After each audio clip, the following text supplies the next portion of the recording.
This week, a woman alone in the cockpit over Baghdad. Her fighter jet strafed by enemy fire and going down. It took the right stuff to survive. And she had it. There was no way I wanted to eject over Baghdad. John Quiñones with the top guns of the Flying Tigers. Her nickname says it all. Over Baghdad. Heard a loud bang, and the jet rolled fairly violently to the left, and knew immediately that I had been hit. Should she bail out or keep her burning jet flying? Next.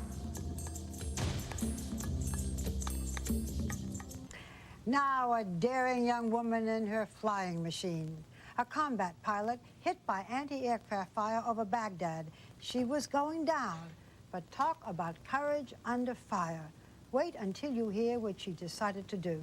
John Quiñones with a story that could almost be called Beauty and the Beast. Meet the Warthog. Its real name, its prettied up name, is the A-10. It's old, slow, and ugly. A plane only its mother could love. And, of course, the pilots who fly it. I'm willing to go to the battle with that, and I know that if I get hit, it's going to bring me home. Lieutenant Colonel Rick Turner is commander of the 75th Squadron, the Flying Tigers. On today's high-tech battlefield, he says, the Warthog is about as low-tech as you can get. No fancy computers or guidance systems here. The A-10 is flown the old-fashioned way. We have to put the airplane in the right piece of sky, find that one point in the sky where we can release the bomb and have it hit the ground where we want to. These bombs you drop are not smart bombs. Huh? Nope. How do you get them to hit the target? Smart pilots. Pilots who not only have to fly this heavy hunk of metal by themselves, but also aim and drop its bombs and fire its big, honking 30-millimeter gun. When you shoot the gun, the jet shakes. You smell the gunpowder burning. And who are some of the pilots flying this deadly beast? Well, not exactly what you might expect. Captains KC, which stands for Killer Chick, and Daniel Curley, otherwise known as Bash.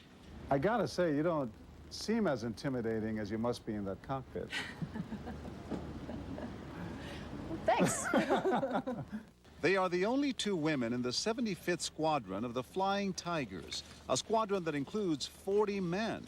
But that hardly matters here. I've never once been reminded that I'm a female.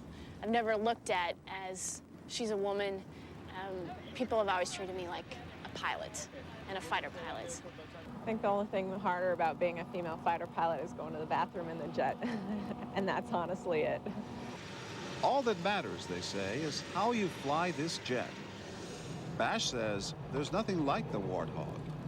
There's a lot of times where you feel like the jet is just an extension of you. You're strapping on the jet and taking off, and you're one. She works with you. It's an awesome feeling. And critical. As American troops engage in deadly battles on the ground, pilots like KC and Bash swoop down with their Warthogs and take out Iraqi tanks, bunkers, and trenches. If they want an airframe to come and protect them, you know, they'll usually be looking for an A-10. Our gun is loved across the board, the 30-millimeter. We just can throw a lot of ammunition and munitions down. Their commander says he worries every time his pilots take off.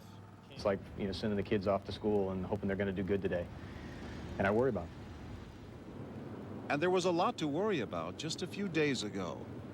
Casey was flying air support in the battle for Baghdad. Suddenly, the moment every pilot dreads. Heard a loud bang, and the jet rolled fairly violently to the left, and knew immediately that I had been hit. What in the world goes through your mind? I think the first thing was just trying to regain control of the aircraft. Also thought about that there was no way I wanted to eject over Baghdad. She had been strafed by Iraqi anti-aircraft bullets. The plane was on fire, its hydraulic system knocked out. Bino was her wingman. She had the option of bailing out. Oh, yeah. She has the option the whole time. And she figured that the airplane was flying well enough. She told me she could handle it, and I got to take her word for it. She's a good pilot.